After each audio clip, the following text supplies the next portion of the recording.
안녕하십니까. 일반적으로 보통 가정들은 남편이 일해서 돈을 벌고 아내들은 가정에서 자녀 양육을 하게 됩니다. 간혹 아내들이 잠깐 일을 하게 되는 경우도 있지만 대개는 남편들이 일에 전념함으로 상대적으로 평생 동안 훨씬 더 많은 소득을 벌게 됩니다. 미국 인구 센서스에 의하면 4쌍 중에 1쌍 정도가 아내가 남편보다 소득이 높은 것으로 조사되었습니다. 그러니까 3쌍은 남편의 소득이 더 높다는 것입니다. 이렇다 보니 자녀 양육에 많은 시간을 보낸 대부분의 여성들은 사회보장연금에 대한 크레딧이 남편보다 작을 수밖에 없습니다. 오늘은 사회보장국인 소셜 시큐리티 어드미니스트레이션에서 제공한 그 내용을 기초로 해서 사회보장연금과 관련되어서 여성분들이 꼭 알고 계셔야 할 중요한 내용 5가지를 정리해 드리도록 하겠습니다. 오늘 내용은 여성을 중심으로 한 내용이지만 혹시 남자분들께서는 남편 입장은 어떻게 되는지 궁금해하실 수도 있습니다. 제가 지금부터 설명드리는 내용에서 여성을 남자 입장으로 이렇게 대체하셔서 이해하시면 되겠습니다. 첫째는 사회보장연금 자격과 계산기간에 대한 이해입니다. 미국에서 10년 이상 일해서 1년에 4크레딧씩 적립해서 40크레딧을 적립하게 되면 일단 미국의 사회보장연금 시스템에 들어가신다는 것은 잘 이해하시고 계실 겁니다. 이런 자격을 갖추었다면 62세가 되면 결혼을 했던 안 했던 남편이 소셜연금을 받던 안 받던 관계없이 자신 스스로 사회보장연금 혜택을 받을 자격을 갖게 되십니다. 그리고 소셜연금 계산은 남편의 소셜연금 계산하는 방법과 같은 방법으로 차별 없이 계산이 됩니다. 소셜연금 계산은 지난 35년 동안 월 평균 소득으로 계산하게 되는데요. 만약 일한 기간이 35년이 안 된다면 사회보장연금 계산에서 일하지 않은 해는 제로로 계산이 됩니다.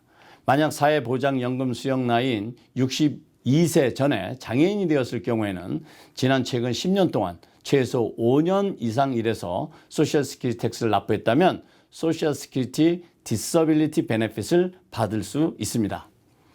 두 번째는 남편과 함께 결혼 생활을 유지하고 있다는 이유로 사회보장연금 수령에 제한을 받거나 불이익은 없습니다.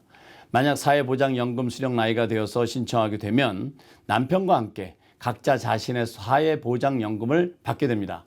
일을 해온 여성은 남편의 사회보장금의 절반에 국한되지 않고 본인의 사회보장연금 전 금액을 받으실 수 있습니다. 예를 들면 여성의 사회보장연금이 월 $1,200이고 남편의 사회보장연금이 $1,400라면 부부가 합해서 월 $2,600를 받게 되는 겁니다. 세 번째는 만약에 2가지 베네핏을 받을 수 있는 자격이 있다면 둘 다 받을 수는 없고 그중에 큰 것을 받게 됩니다. 일반적으로 여성들은 2가지 베네핏 중 선택할 수 있습니다. 자신이 일해서 쌓아놓은 베네핏 또는 남편이 쌓아놓은 베네핏의 일부를 받을 수 있습니다.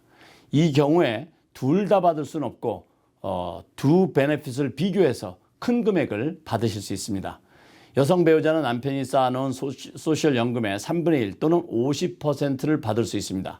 그런데 대부분의 일하는 여성들의 경우는 자신이 은퇴 나이가 되었을 때 받을 수 있는 소셜연금이 남편의 소셜연금 베네핏의 3분의 1 또는 50%보다 더 큰 경우가 많기 때문에 자신의 베네핏을 받게 됩니다. 그러나 자신이 일해서 쌓아놓은 사회보장연금이 남편의 소셜보장연금의 3분의 1 또는 50%보다 작다면 자신의 것을 포기하고 남편으로부터의 베네핏을 선택할 수 있습니다. 그런데 만약 남편의 소득이 현재 작다면 지금 설명드린 것에 반대라고 생각하시면 되겠습니다. 그러니까 남편이 아내의 베네핏의 3분의 1 또는 50%를 받을 수 있습니다. 여기서 한 가지 더 추가로 말씀드리면 2016년 1월 1일 이후에 62세가 되는 사람들은 내 자신의 사회보장연금을 신청할 때 남편이 쌓아놓은 연금에 대한 배우자분도 동시에 신청해야 된다는 것입니다. 그러니까 남편이 더 나이가 많고 내가 남편 사회보장금의 일부를 받을 자격이 되었다고 배우자 베네핏을 먼저 신청하고 나의 사회보장연금이 더 커지면 받을 요량으로 내 것은 나중에 신청하는 방법이 더 이상 허락되지 않는다는 것입니다.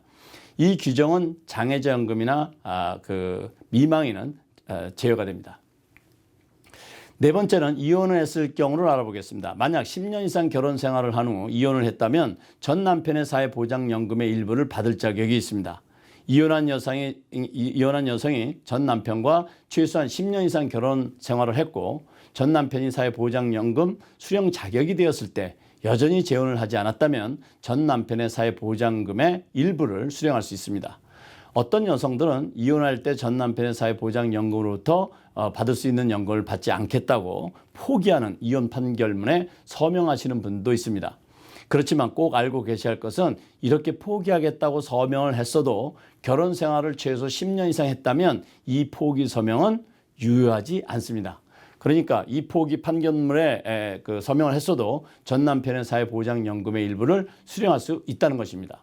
그리고 이혼한 배우자에게 지급되는 사회보장연금으로 인해서 전 남편이나 전 남편이 재혼한 배우자가 받아야 할 사회보장연금이 줄어들지 않습니다. 일반적으로 사회보장연금은 이혼한 여성이나 미망인에게 같은 지급 규정이 적용됩니다. 그러니까 이혼한 여성은 전 남편이 살아있는 동안 할당된 사회보장금을 받게 되지만 전 남편이 사망하게 되면 미망인이 받을 수 있는 수령 금액으로 전환이 되어서 나이나 상황에 따라서 상향 조정되어서 더 높은 금액을 받게 될 수 있습니다. 다섯 번째는 남편 또는 전 남편이 사망하게 되면 widow's benefit, 그러니까 미망인 베네핏을 받을 수 있습니다. 남편 또는 전 남편이 사망하게 되어서 미망인이 되었을 경우에는 미망인은 나이에 따라서 남편이 받았던 사회보장연금의 71%부터 100%까지 받을 수 있습니다. 예를 들면 60세일 경우에는 71%를 받게 되고 만약 미망인이 full retirement age, 그러니까 66세에서 67세가 되었다면 남편이 생전에 받고 있었던 사회보장연금의 100%를 받게 됩니다. 그렇지만 사회보장국에서는 해당 여성 본인의 사회보장금을 먼저 지급하고 미망인이 받을 수 있는 베네핏 금액과 본인의 몫의 차액을 추가로 지급해 줍니다. 그리고 만약에 남편이 같이 살고 있다가 사망했을 경우에는 one-time death benefit으로 $255를 지급받게 됩니다. 그리고 만약에 여성이 남편보다 돈을 더 많이 벌었고 여성이 먼저 사망하게 되면 남편이 홀아비로서 widow's benefit을 받게 됩니다. 이상 여성분들이 사회보장연금과 관련되어서 꼭 알고 계셔야 할 것을 정리해드렸습니다. 참고로 나의 사회보장연금 예상 수령액에 대한 정보는 사회보장국에서 서신을 발송하기도 하지만 최근에는 사회보장국 웹사이트 ssa.gov에 들어가서 My Social Security Account를 오픈하시면 수시로 업데이트된 연소득과 내가 받을 수 있는 사회보장연금에 대한 정보를 확인하실 수 있으십니다. 일반적으로 배우자 혜택을 받기 위해서는 full retirement age까지 기다렸다가 신청하는 것이 좋습니다만 본인의 사회보장연금 크레딧과 배우자의 소득 수준 그리고 나이에 따라서 차이가 있기 때문에 은퇴 나이가 되기 전에 미리 예상되는 사회보장연금을 비교해보고 최대 혜택을 보기 위해서 어떤 선택을 할 것인지 미리 전략을 세우는 것이 좋습니다. 오늘 말씀드린 내용을 정리해드리겠습니다. 첫째는 사회보장연금 자격과 계산기간에 대한 이해를 해두셔야겠습니다. 두 번째는 남편과 함께 결혼 생활을 유지하고 있다는 이유로 사회보장연금 수령에 제한을 받거나 불이익은 없습니다. 세 번째는 만약에 두 가지 베네핏을 받을 수 있는 자격이 있다면 둘 다 받을 수는 없고 그중 큰 것을 받게 됩니다. 네 번째는 이혼을 했을 경우 10년 이상 결혼 생활을 했다면 전 남편의 사회보장금의 일부를 받을 자격이 있습니다.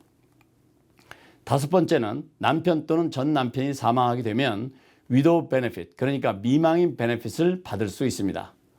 오늘은 여성들의 입장을 중심으로 사회보장연금에 대해서 이해해 보았습니다. 오늘은 여기까지입니다. 감사합니다.